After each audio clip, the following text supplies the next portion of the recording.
So when it comes to having a look at unseen poems, what we need to do is first of all start by looking at the title. So if I look at this title, I've got the word owl. So that gives me some clues as to what this poem might be themed around or actually just about. So in this case, I'm going to start jotting ideas. So I know an owl is a bird. It's a bird of prey, so I'm going to put the word prey. And to me, owls make me think of nighttime because they tend to come out at night. So I'm also going to put night. So any of those things I'm thinking might have something to do with the poem. So I'm using my common sense to think about this poem. Then our advice is to read the poem 3 times to try and think what it's about.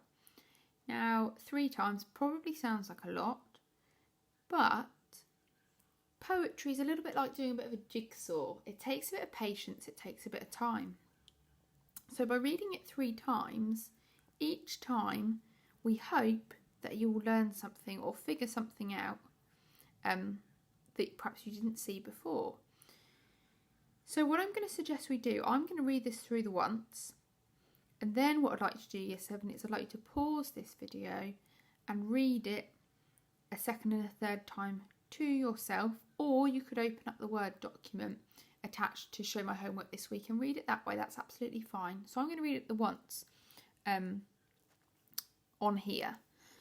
So we've got the owl's a clock face without fingers, 2 keyholes for seeing, striking, silent as frost, soft, unexpected as snow, its flight awash through trees without flicker of leaf, a pocket of air bulging with warm swallowed blood.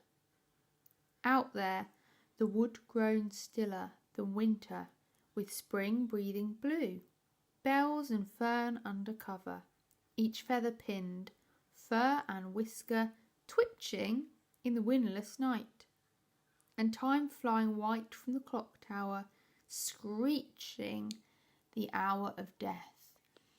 So this is quite an eerie poem, isn't it? That idea at the end, screeching the hour of death. So what we need to do now, like I said, is first of all pause this and read this a couple of times to yourself, then rejoin this video.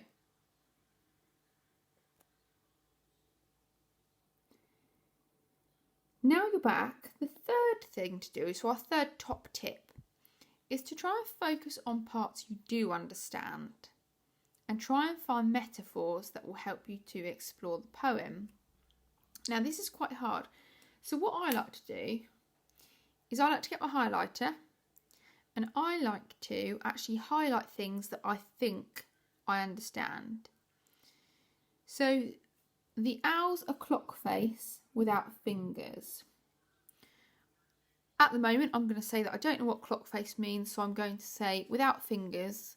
Owls don't have fingers. I know that, that's fine, so I'll highlight that one. Doesn't look like I'm going to pick anything else out of that for the minute. 2 keyholes for seeing. Now I do know what keyholes are, so I'm assuming this must be one of those metaphors. 2 keyholes for seeing. And I'm thinking that must mean that the owl has got eyes like keyholes. Striking silent as frost. Now I'm going to highlight this because striking silent as frost, I feel confident that means striking means it's going after some prey, perhaps a mouse or something, I'm thinking. And silent as frost means it's doing it quietly, I think. Soft, unexpected as snow. So the word soft, we know what that means. So this owl is quite soft. Unexpected as snow. So I'm going to highlight this as well because I think that means we don't expect to see it. It's a surprise. Unexpected as snow. Sometimes snow could be a surprise. Its flight awash through trees without flicker of leaf. So let's go for the word trees, because out of this, that makes sense. So maybe the bird's flying through trees. I know the word trees. Without flicker of leaf, a pocket of air bulging with warm swallowed blood. Now for the minute, let's say I don't really know what that means, so I'm going to ignore that.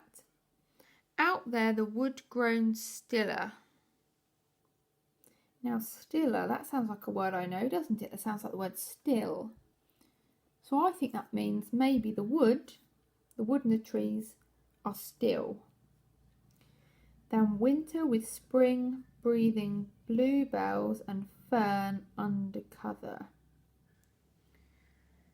Stiller than winter with spring breathing bluebells and fern. So out of that, let's say I know this, bluebells and fern. Fern's like undergrowth in the forest. Each feather pinned. So I know the word feather, that's to do with owls, isn't it? Fur and whisker twitching in the windless night. So maybe the owl is twitching, it's night time, maybe there's no wind. I recognise those three words, so I'm thinking about them. And time flying white from the clock tower, screeching the hour of death. Now let's say that actually that hour of death bit I'm going to ignore for the minute. But I know the word clock tower and I know the word screeching. So I think maybe by the end of the poem the owl is perhaps screeching. So I'm going to go with what I've got here. So I've got without fingers, 2 keyholes for seeing, striking silent as frost, soft unexpected as snow, trees, stiller, bluebells and fern, feather, twitching, windless night, clock tower screeching.